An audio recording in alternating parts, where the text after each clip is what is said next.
Bangladesh Myanmar সীমান্তের নাফ নদী পরিণত হয়েছে ভয় আর আতঙ্কের প্রতীকে। প্রতিদিন জীবিকার তাগিদে নদীতে নামলেও অনেকে আর ফিরে আসছেন না। সীমা লঙ্ঘন করলেই সশস্ত্র আরাকান আর্মি বাংলাদেশের জেলেদের ধরে নিয়ে যাচ্ছে মিয়ানমারের ভেতরে।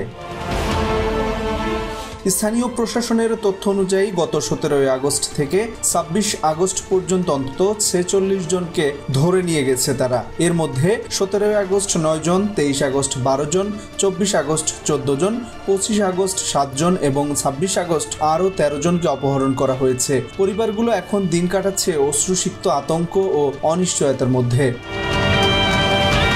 শাহপরের দ্বীপ সংলগ্ন নাইখাংদিয়া এলাকায় অস্ত্রধারী আরাকান আর্মি স্পিড বোটে ধাওয়া করে জেলেদের ট্রলার ঘেরাও করছে।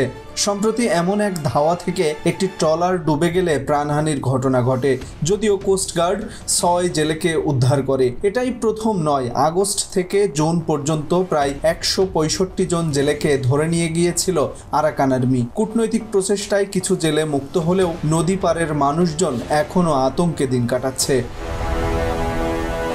বিশ্লেষকরা বলছেন, নাফ নদীতে এই ধরনের কর্মকাণ্ড শুধু সীমান্ত সমস্যা নয়, এটি আঞ্চলিক নিরাপত্তার জন্য হুমকি। আন্তর্জাতিক আইন অনুযায়ী সীমান্ত নদীতে শান্তিপূর্ণ চলাচলের অধিকার থাকলেও আরাকান আর্মি কার্যত গোপন নিষেধাজ্ঞা জারি করেছে। রাখাইন রাজ্যে সরকারি বাহিনীকে সরিয়ে দিয়ে ক্ষমতা দখলের পর থেকেই তারা নিজেদের কর্তৃত্ব প্রতিষ্ঠা করেছে।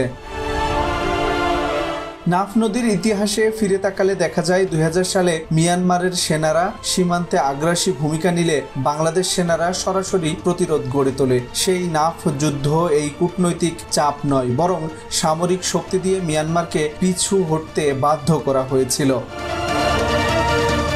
আজ আবার যখন নাফ নদীতে জেলেরা অপহরণের শিকার হচ্ছেন, তখন সেই ইতিহাস নতুন করে আলোচনায় এসেছে। অনেকেই প্রশ্ন তুলছেন, কেবল কূটনৈতিক প্রতিবাদই কি যথেষ্ট, নাকি অতীতের মতো এবারও বাংলাদেশকে কঠোর বার্তা দিতে হবে?